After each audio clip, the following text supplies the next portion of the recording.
Hello again, everyone, and welcome to Simply Rick. Today I'd like to talk about choice and the choices that I got to make in a period of time, and then later the choices that you might want to think about. So it's early 1982. We're into a deep recession. Work in the architectural field has totally dried up. We also have interest rates skyrocketing to unknown levels. And my boss, very graciously, instead of letting me go, reduced my work week to 3 days a week. So this, of course, made things a little more difficult. But we adapted. My second son and I went out and scrounged up a couple of little construction jobs and made a few extra dollars that way, and we did what we could do. Into the spring of '82, and the mother of my children has taken up habitation with Mr. Wonderful. Mm-hmm. They got a home together. Mm-hmm. And so, this is an appropriate time to get a divorce, I think. So instead of feeding those bottom feeders we call lawyers, I decided to I made the choice to make an agreement with her, which served her interests and mine. And that was that she got half the furniture that she wanted. I gave her $2,000, which my mother had given me, to buy out her interest in the house, and she didn't have to pay child support. And in return for all of that, she got Mr. Wonderful. And I got custody of the 3 kids. I got custody of all the debts. And I got custody of the house, which had very, very little equity left when you take out the debts. And so there we were. So the court date for the divorce was set for the middle of July. And about a week before that, the refrigerator decided it didn't want to work anymore. It just made up its mind that was it. Game over. So somehow I had to figure out how to get a new refrigerator. Choice again, and ended up somehow getting it on time from Sears, and so there I was, more debt. But we had a refrigerator, which is sort of essential these days. And then the following week, on one of my days off from the work, I had to go down to the courthouse for the divorce. And instead of driving all the way to the city, I decided I would take the bus. So I drove my rusty old Ford pickup truck up to the bus loop and parked it there, and as I did, it expired. The motor in my old Ford expired. So on the bus, down to the courthouse, she doesn't have to be there. Bang, bang, bang, it's over with, come back. Get a tow truck. Yeah, get a tow truck. Tow the old truck home, park it in the driveway. I think my truck and the refrigerator had a conspiracy going. I think the two of them had been talking to each other, and they thought, we'll just notch it up a little bit here. We'll just notch it up a little bit for Rick. Just a little bit more. So I had a choice. I had no money to get the truck fixed, none whatsoever. And so I just started taking the bus to work every day. And this made my commute a lot longer. And because there's no direct bus to where I worked, I had to take a bus to downtown Vancouver. It was about a 45-minute trip on a good day. And then I had to run about 2 blocks down to catch the C bus across Burrard Inlet. And my work was like a couple of minutes on the other side. And then return at the end of the day, same thing coming back, And if I missed my connection to my bus, I was on another bus that took me a lot longer. And there were nights when I got home at 7 o'clock. Those dark, rainy fall nights, you know. And, I'd come home, and some nights the kids would be bouncing off the walls, and other nights I'd walk in, and dinner would be on the table, and the house would all be clean. My kids were amazing. They were really amazing. Considering all that they had to deal with, they were really quite amazing.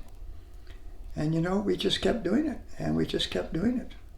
Because there wasn't any other choice in that regard.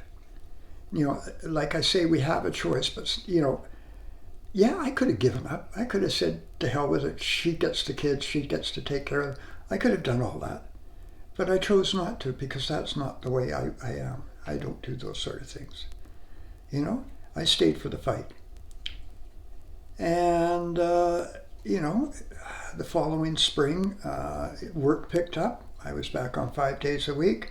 I managed to get enough money together to put a new motor in the truck. And things were relatively back to normal again. And at some point along the way, I approached a bank and to see if I could refinance all my debts into one payment. And this very nice bank manager said, "Oh, of course we can do that for you. Oh, yes, we'd like to do that. Oh, yes, yes, yes, yes." And I told you that interest rates had gone up. Mm-hmm. As I signed the papers there, he sat with a big smile on his face. He was so happy. And I was paying 19.5% interest on this loan. But it did take the pressure off a bit. It did take the pressure off. And, that was it. And so we got along, and so towards fall of 84, I decided it was time to sell the house. Like, it was time to get out from under this. And both my boys were in the final year of high school. And so I sold the house, and at the end of October, we moved out. My boys stayed in suburbia, boarding with friends to finish the school year. And my daughter and I moved over and rented a townhouse that was only 10 minutes away from where I worked. So it took the pressure off of there. And when all was said and done, and the financial thing was done with the house, and all my debts were paid off, I had a little over $1,000 left over. That was it. That was the result of 20 years of effort. I was starting over at square one. And, away we went. And so we're in this little townhouse, and I've got my job. I got a steady paycheck. I'm not making great money, but I'm making enough to get by. At the same time, when we moved into the townhouse, I was still smoking. And I saw 40 coming up. It was like 3 months away. My father had died 2 months before his 52nd birthday of bone cancer. Alcoholic lifestyle, smoking, And I thought to myself, I want more than that. I want more than that. I want to live beyond 52. And so I proceeded to quit smoking. And it was not easy. The addiction to nicotine is a real difficult one to deal with. But I did it. There were days when I was totally spaced out. I would take toffee candy and just pop toffee in my mouth every time I wanted a cigarette. And eventually, I did. I quit. And also, in the following spring of 85, I learned of an outdoors club that did day hikes on Sundays. And I had found a love of the hiking in the woods, from being an outward bound. And so I joined up with this group. And before long, I was the president of the group. I don't know how that happened. Sunday morning, we would get together and we'd go off and hike someplace, and or we would do bike trips, or we had social events, and it became my social circle. It became my group of friends, and it was really good. All through this time, I'm still drinking, not as bad as I used to. I was a controlled alcoholic. I still had my depression, which I didn't feel when I was hiking. I felt good when I was out hiking, but it was there. I didn't know it, but it was there. And we just did life. So the following year we had Expo 86 in Vancouver. And when that was over in the fall, my mother was in an abusive relationship with an alcoholic and she wanted out. So we decided we would try and find an affordable house for us all to live in. She had a little over $11,000 in savings. And we ended up finding this old timer of a house. It was 1910, 1915 vintage, a real old timer. But it had a basement suite and it had 4 bedrooms. It had been used as a rooming house during the expo time. And so we managed to get this house for, I think it was $112,500. And we scraped everything together. I ended up getting a second mortgage at a high interest rate. The final bit of the down payment was a $500 cash advance on my credit card. Like everything to get in there. Just maxed it out to get in there. But we did it. We got in. And the house was a mess. It needed a lot of work. But it was livable. We could live in it. So as you can see, I got to make some interesting choices over those years. The choice to take care of my kids and raise them. The choice to deal with financial adversity when it arose. Having to choose, like a high interest rate for a loan, but that was what I had to do. That didn't last forever. It was over once I sold the house. That was all taken out. The choice to sell, the choice to buy. All these things, And by the time I'm 42, I'm in a house again. I own it jointly with my mother. I'm back in the market, even though if it's an old timer and it's a mess. I can do all that sort of stuff. So, talking about choices. We all have free choice. I know for some of you that might sound a little crazy, but we do.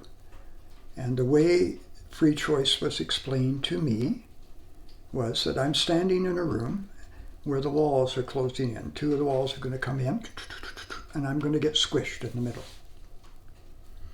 And in the floor there are 2 holes, both big enough for me to jump into. One of them is this full of sewage, and the other one's only up to my waist in sewage. So none of the options are really appealing, but I do have a choice. And that, what I find lots of times in life, is what I'm given. The options are not necessarily appealing, but I do have a choice. And that's carried me through quite a bit in a lot of things in life. When I wake up in the morning, I have a choice as to what kind of a day I want to have. I can look at this day and wake up and I can say, I'm blessed. I'm blessed by this beautiful day. I'm grateful for everything that I've been given. I'm beautiful and I'm amazing. Because we all are. You are beautiful and amazing. And if I don't tell myself these things, who's going to tell me? If you don't tell yourself that you are beautiful and amazing, who's going to tell you? It's called self-talk. Come here, Laddie, over here. This is Laddie. You're going to turn around and say hi to the camera? Oh, you're going to sit. Lacey, sit. Come on. Down. Okay. So my doggies have joined the party. Here we are. What kind of choices can you make? Are you locked into something that you think you don't have a choice in? A relationship, a job, whatever.